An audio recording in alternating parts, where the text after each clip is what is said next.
1980 সালের এক সকাল, ঠিক আজকের মতোই অঝোর ধারায় বৃষ্টি। সেদিন শান্তিনিকেতন ছেড়ে যাবার আগে অসুস্থ মানুষটা বলেছিল, যাচ্ছি, শান্তিনিকেতন ছেড়ে যাচ্ছি, কিন্তু আর ফিরবো না। রবীন্দ্রনাথও আমার মতো শান্তিনিকেতনে আর ফিরে আসেননি।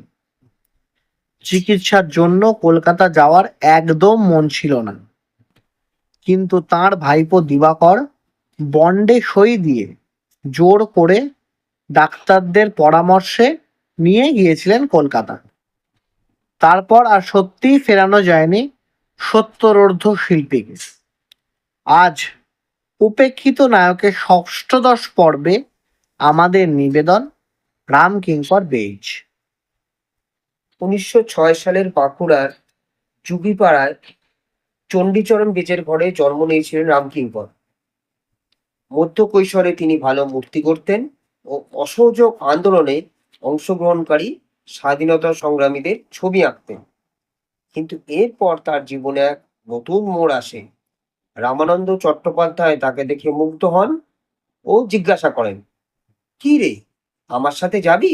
সারাদিন ছবি আঁকবি আর মূর্তি করবি? সেও তার সাথে চলে আসেন শান্তিনিকেতনে।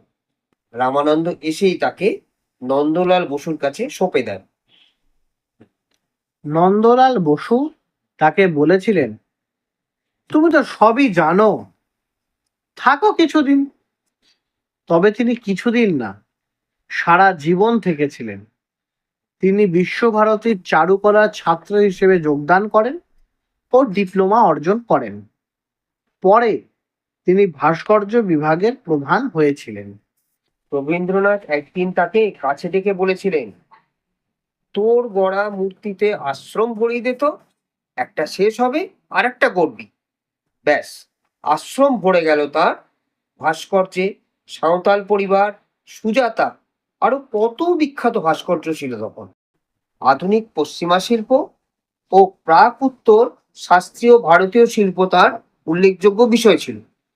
তার চিত্রগুলি, মডেলগুলি এতটাই প্রকাশবাদী যে শক্তি আর প্রাণশক্তির মাত্রা বহন করে।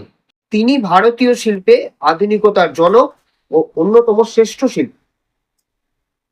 1971 সালে বিশ্বভারতী থেকে অবসর গ্রহণ করেন।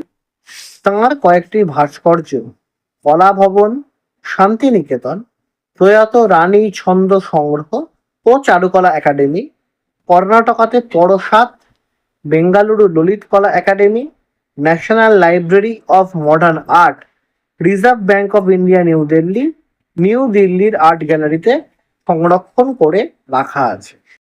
শেষ বয়সে কলকাতাতে আনার পর তাকে পিজি হাসপাতালে ভর্তি করা হয়। তিনি প্রোস্টেট গ্রন্থি রোগে ভুগছিলেন এবং ক্ষুধা পাওয়ার ধারণাও তার হারিয়ে যেত। পশ্চিমবঙ্গ সরকার ও বিশ্বভারতী তার চিকিৎসার খরচ বহন করেছিল। মৃত্যুর দুদিন আগে তাকে হাসপাতালে দেখতে গিয়েছিলেন সত্যজিৎ রায়। তাকে দেখে রামকিঙ্কর বলেছিলেন, মানিক, আমাকে একটা রিক্সা ডেকে বাড়ি পৌঁছে দাও না। কিন্তু হায় রে নিয়তি, তার আর বাড়ি পৌঁছানো হয়নি। তাঁর কথা মতো তিনি আর শান্তিনিকেতনে ফিরতে পারেননি। তার সমস্ত ভাস্কর্য এত ছাত্রছাত্রীদের ফেলে রেখে পাড়ি দিলেন নিরুদ্দেশের পথে। তো আক্ষেপের বিষয়, তাকে কোনো রকম সম্মানই দেওয়া হয়নি। বিস্মৃতির তলানিতে উপেক্ষিত হয়েই থেকে গেলেন তিনি। নমস্কার।